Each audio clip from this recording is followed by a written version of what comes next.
Only in the 20th century did most Americans stop working for themselves and start working a job, as most of us think of a job being today.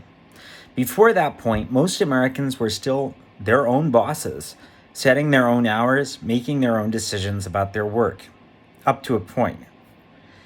The beginning of the long change from America as a nation of mostly independent farmers to a nation of job holders was in the 19th century. Throughout the whole period we're studying, most Americans were still self employed and farmers predominated.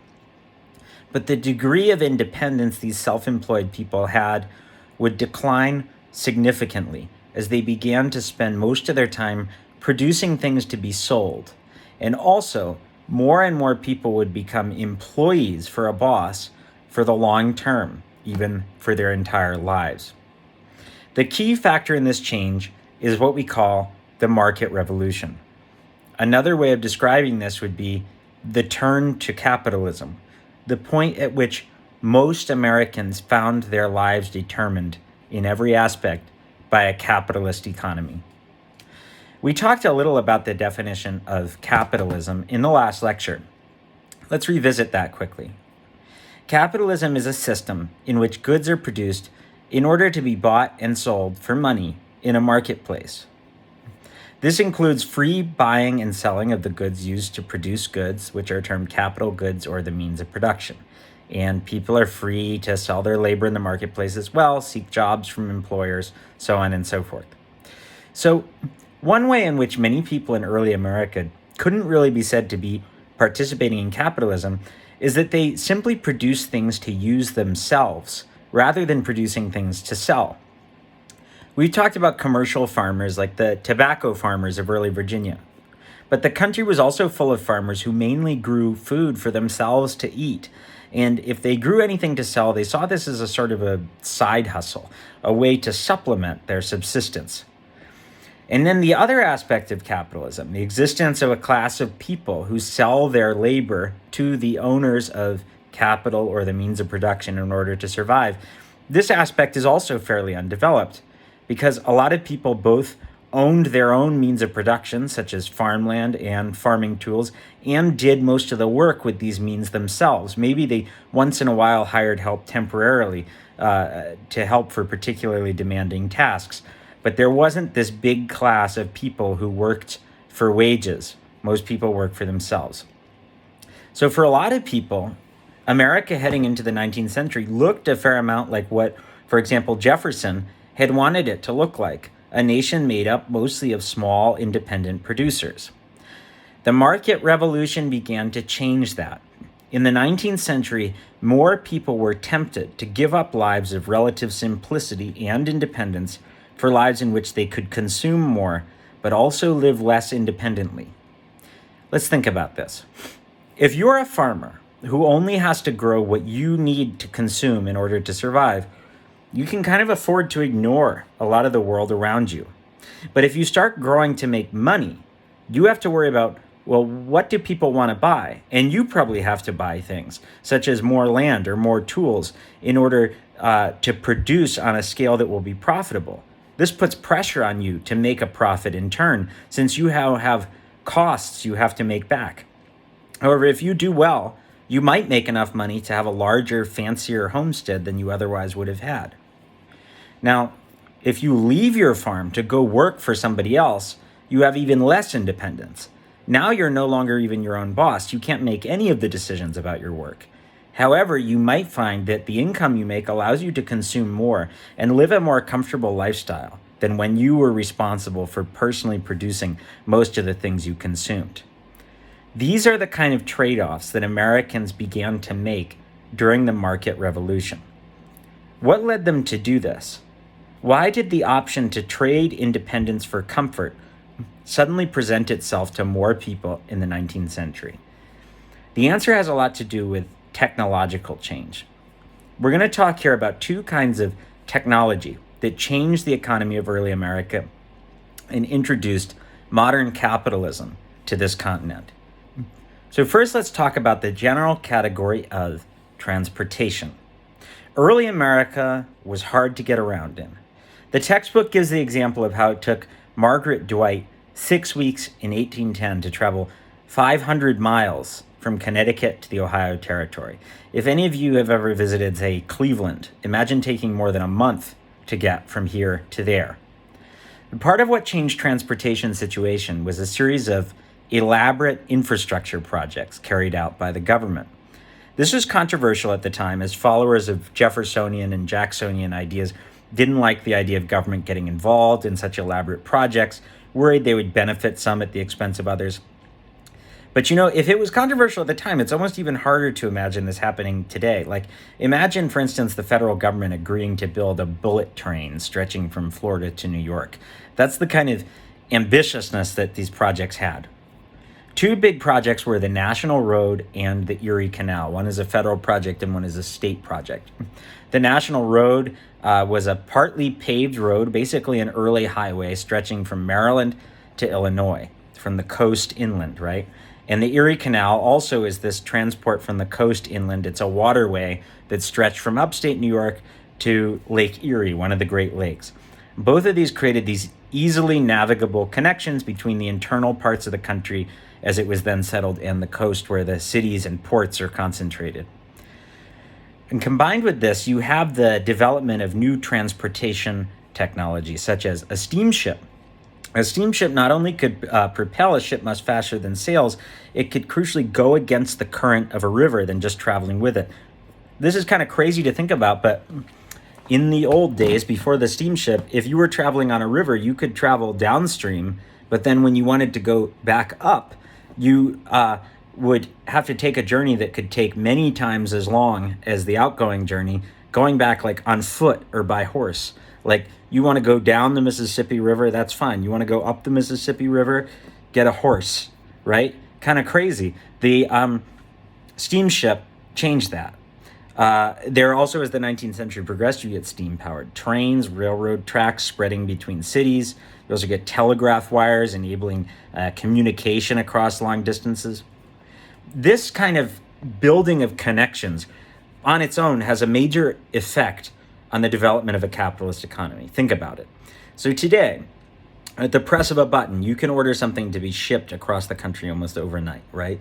So that means people on one side of the country can instantly make exchanges with people on the other side of the country, even across the world. That means we have a much greater variety of goods available to buy, and anybody who's selling has a much greater variety of potential customers. And none of this would be the case if it was so hard as it used to be to travel from point A to point B. So trade becomes more viable, more profitable. More people are able to enter into the selling of goods because you can access a greater number of customers. And also more people will want to spend more money on consumption because of the wider variety of things available to be purchased. Imagine if you could only buy things that could be produced in your own neighborhood. You would probably buy less than you do when Amazon can ship you things that are produced all over the world. And then also consider the effect of having such an expanded range of options to choose from as a customer.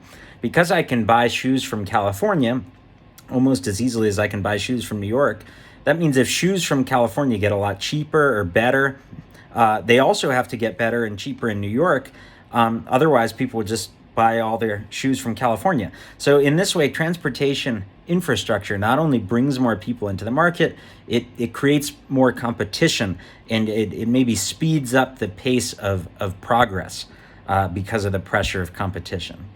And that ties into this other big category of technological change. We're talking about the early industrial revolution here, changes in production technology. In early America, the goods people used that didn't come directly out of the ground tended to be made on a small scale by craftsmen who own their own tools, and craftswomen for certain products who own their own tools, maybe employed a couple of assistants. Shoes, nails, pants, plates, stuff like this. These are mostly made by hand in small shops and sold to a local population. But the 19th century saw new technology that would enable production to take place on a totally different scale, a scale that could serve the growing markets available to entrepreneurs. The first machines to revolutionize production, we talked about this a little in the last lecture, came in the textile industry, the industry that turned raw fibers like cotton into cloth. Starting in the late 18th century, inventors developed machines that could do this work a lot faster than before and didn't require highly skilled people to operate them. Whereas before, a person who made cloth was a skilled individual who worked over each creation from start to finish over an extended period. A textile worker could now be somebody who performed a few very simple tasks on a machine and did so on a clock like we do work today. Punch in at a certain time, your shift lasts a certain amount of time, and you go out. It's not about, I'm here crafting this particular product. It's, I go to my station where I push a button and I push a button for 8 hours. Very different kind of work, right? And in some ways, a less pleasant kind of work. Certainly, it gives the worker a lot less freedom than they used to have. The modern factory system is born in America with the building in the 19th century of the Lowell Mills in Lowell, Massachusetts. Interestingly, those mills mostly employed women. For women raised on farms, working such a job, the independence it offered, marked something of a step up in status for many of them. So it was found to be easier to employ women at first in these kinds of jobs. But over time, as industrial production overtook older forms of production, more people would find the old style of craft production could no longer compete. It was no longer viable. And gradually, this kind of factory production would overtake big sectors of the economy, and more people would find themselves doing this kind of work. Another factor to think about is immigration. Immigration to the country expanded in the 19th century, partly because there were these new factory work opportunities, hungry for labor. The Irish, desperately poor, fleeing famine at home, came by the millions in the first half of the century, made up a large share of the new American proletariat, or people who worked for a job, for wages, for their whole lives, which you remember is a key feature of modern capitalism. There were also somewhat more prosperous German immigrants, often tended to settle more inland, were often still trying to go into business for themselves, start small farms. And there were Chinese immigrants on the Pacific coast who started to come in the 1850s to work in railroads and mining. We'll talk a little bit more about them later on. But by the late 19th century, most Americans who worked had lost some of their independence. Either they're working for a wage, or they're growing crops to be sold rather than eaten according to market demand. The country, particularly the North, became vastly productive and wealthier, but something was lost also. An ideal, a dream of a simpler, freer life was gradually being diminished in America. It should be noted that all these changes made the North a very different society from the South by the mid-19th century. In the South, anyone who had money wanted to get into slave agriculture. And that meant that the South had very little business activity compared to the North. It didn't have factories really, had very few railroads. It had very little in the way of a working class. Slave owners had little use for hired labor. They had slaves. Whites who didn't have a lot of money in the South, they basically lived a subsistence lifestyle, and they kept living that way much longer than people in the North did. So even though the South had these opulent plantations, considered as a whole, it was a very undeveloped society relative to the North. It depended on the North to produce most of what it consumed in terms of manufactured goods. You might say the South was a poor society with some very rich people. And this difference between Northern and Southern society would, as we will see, create conflicts that would only be resolved through war. But we'll talk about that in future videos.